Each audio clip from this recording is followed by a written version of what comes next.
সেইদিন আমাৰ 4টা জিলা পৰিষদতে আমি প্ৰাৰ্থী দিছোঁ আৰু আঞ্চলিকৰ টোটেল 28খন আঞ্চলিক 2টা ব্লক মিলাই আৰু ইয়াত আমি 26খনত আমি প্ৰাৰ্থী দিছোঁ। গতিকে আমি সম্পূৰ্ণ আৰু ৱাৰ্ড মেম্বাৰ আমাৰ যদিও চব নিৰ্দলীয় যদিও আমাৰ 280টা ৱাৰ্ড মেম্বাৰ 28খন পঞ্চায়তৰ 280টা ৱাৰ্ড মেম্বাৰৰ ভিতৰত আমাৰ মাত্ৰ 10টা ৱাৰ্ড মেম্বাৰতহে অৰ্থাৎ 270টা ৱাৰ্ড মেম্বাৰত আমি প্ৰাৰ্থী দিছোঁ। এতিয়া ইয়াৰ পৰা এইটো স্পষ্ট হ'ল যে যদিও কৈছিলে যে কংগ্ৰেছ নিশ্চিহ্ন, এতিয়া আমি যিটো দেখিছোঁ যি ধৰণে প্ৰাৰ্থী ওলাই আহিছে, বিজেপি যি ধৰণৰ চাৰিওপিনে এটা ভয় ভাবুকি আৰু ধনবল বাহুবল চাৰিওফালে তেওঁলোকে যিটো পৰিৱেশ কৰিছে, বহু ক্ষেত্ৰত আমাৰ প্ৰাৰ্থীক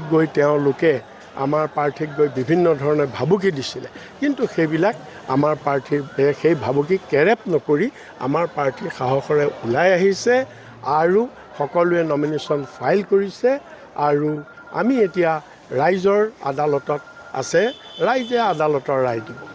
দেখা গৈছে বিজেপি দলৰ ZPCৰ কাৰণে লখিমপুৰ জিলা পৰিষদত কিছু সংঘাত হৈছে, প্ৰাৰ্থিত্ব কেন্দ্ৰিক দেখিব পোৱা গৈছে। কিছু সংখ্যক লোক বিজেপি দল ত্যাগ কৰিছে। নাই, সেইটো দল ত্যাগ কৰিছে, এইটো বিগিনিং। এতিয়া আপোনালোকে দেখিব পঞ্চায়ত নিৰ্বাচনৰ পিছত ব্যাপকভাৱে বিজেপিত গৰাখহনীয়া হ'ব, দল ত্যাগ হ'ব আৰু সকলোৱে আহি কংগ্ৰেছত যোগদান কৰিব। আপোনালোকে দেখি থাকিব আৰু হিষ্ট্ৰী ৰিপিটছ ইটছেল্ফ বুলি সদায় কোৱা হয়, বুৰঞ্জী সদায় নিজে নিজে পুনৰাবৃত্তি হয়। আৰু আজি আপোনালোকে দেখিছে যিমান বিজেপিৰ লগত মানুহ আহিছে, যিমান দেখিছে, এইটো হৈছে ধনবলৰ বিনিময়ত, কিন্তু ধনবলতকৈ জনবলটো আৰু শক্তিশালী।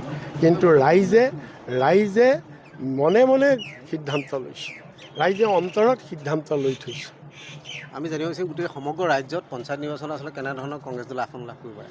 সেইটো এতিয়া আসন কিমান পাম সেইটো ক'ব নোৱাৰোঁ, এইটো কোৱাটো সম্ভৱ নহয়, কাৰণ একেবাৰে ক্ষুদ্ৰ ইলেকশ্যন, একেবাৰে তৃণমূলত হোৱা ইলেকশ্যন, এইটো কোৱা সম্ভৱ নহয়। কিন্তু এইটো কথা ঠিক, সাধাৰণতে পঞ্চায়ত বা স্থানীয় নিকায়বিলাকৰ নিৰ্বাচন সাধাৰণতে ৰুলিং পাৰ্টিৰ ফেভাৰত যায়, সেইটো স্বাভাৱিক। কিন্তু সেইটোৱে ৰিফাৰেণ্ডাম নহয়, সেইটোৱে এইটো প্ৰতিফলিত নকৰে যে এইটো কি বুলি কয় 26ত বিজেপিয়ে আহিব, সেইটোৱে প্ৰতিফলিত নকৰে। আমাৰ লক্ষ্যটো হৈছে 2026।